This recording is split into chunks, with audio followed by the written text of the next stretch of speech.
The Call of Africa. What is Africa? Africa is a continent. It's one of the 7 continents of the world. This continent it has 84 countries and it is also known as a dark continent. But now that is not a problem anymore.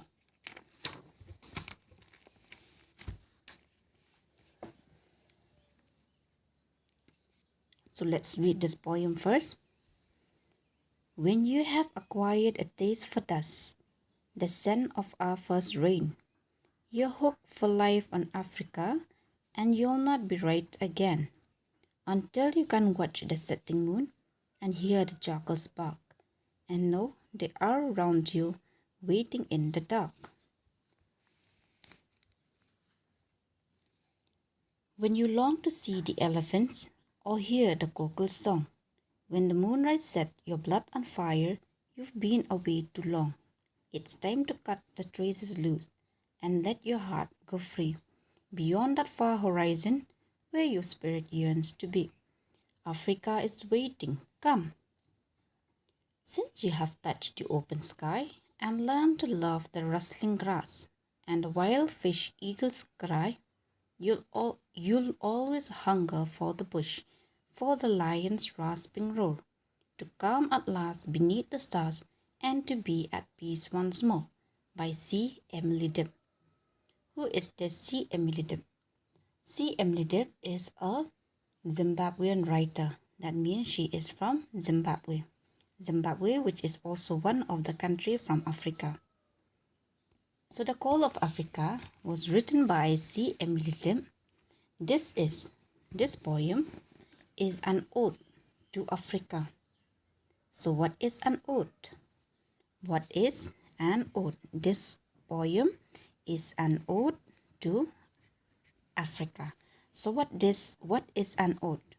An ode is a poem expressing the writer's thought and feelings about a particular person, place or subject.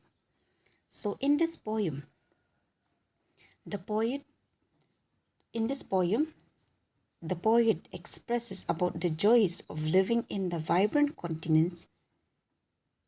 The writer or the poet lists all the things that make Africa special and pulls all the heartstrings of those who live in it. This include things that people from other places might not like, such as dust, jackal's bark, then what else? The skies, the open skies, the grass and the bushes, which make Africa such a wonderful place. So let's learn about this poem line by line.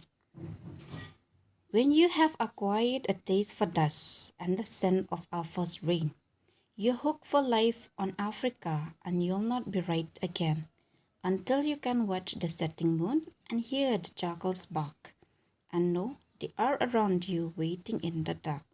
Here the poet talks about when you have experienced that dusty environment, when you have smelled the very first rain of the year. That means you are totally hooked for life on Africa, or you are addicted for life on Africa, or you are in love with Africa. You want to live there in Africa forever, and you'll not be right again.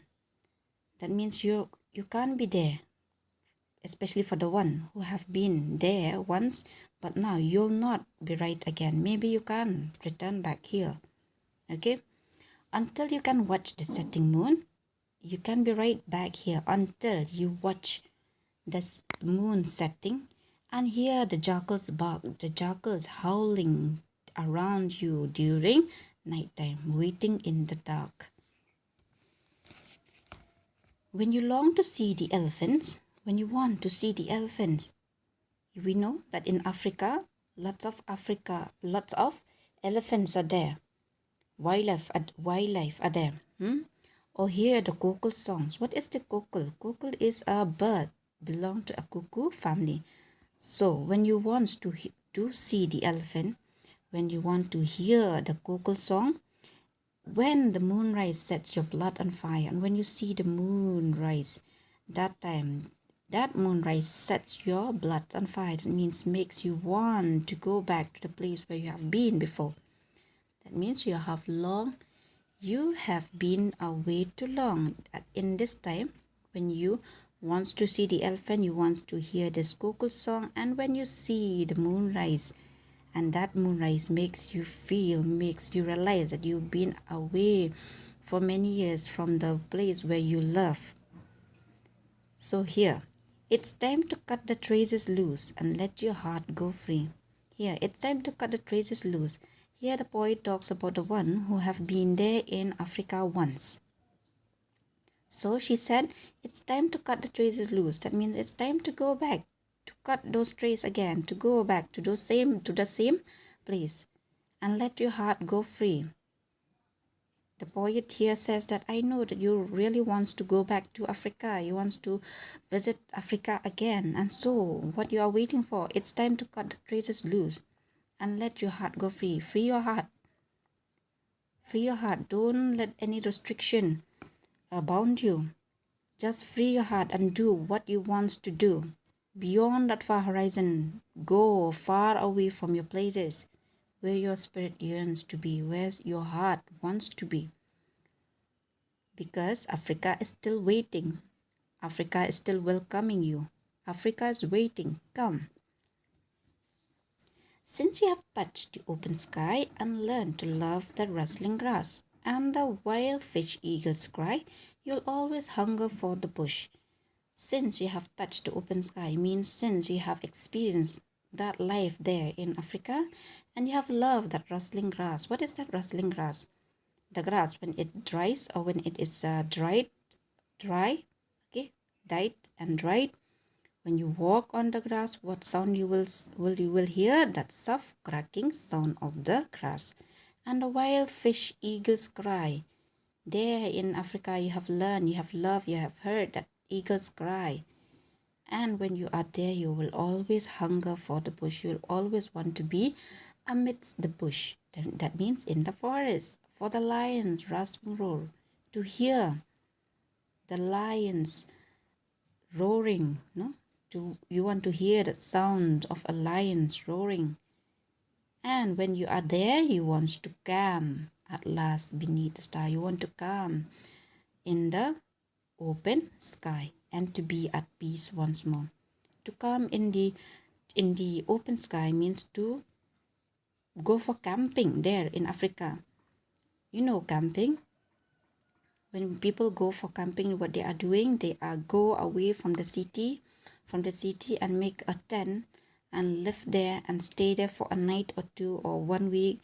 There, what they get from there, they get a peace. They enjoy in the amidst of nature. They experience all the beautiful things that the nature offer us.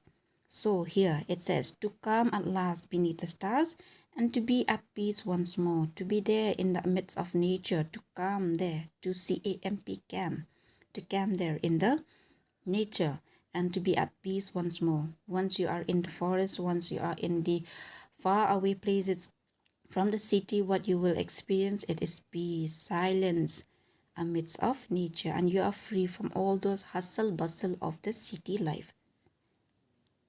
So now we come to the end. I hope you have understood this poem. Thank you.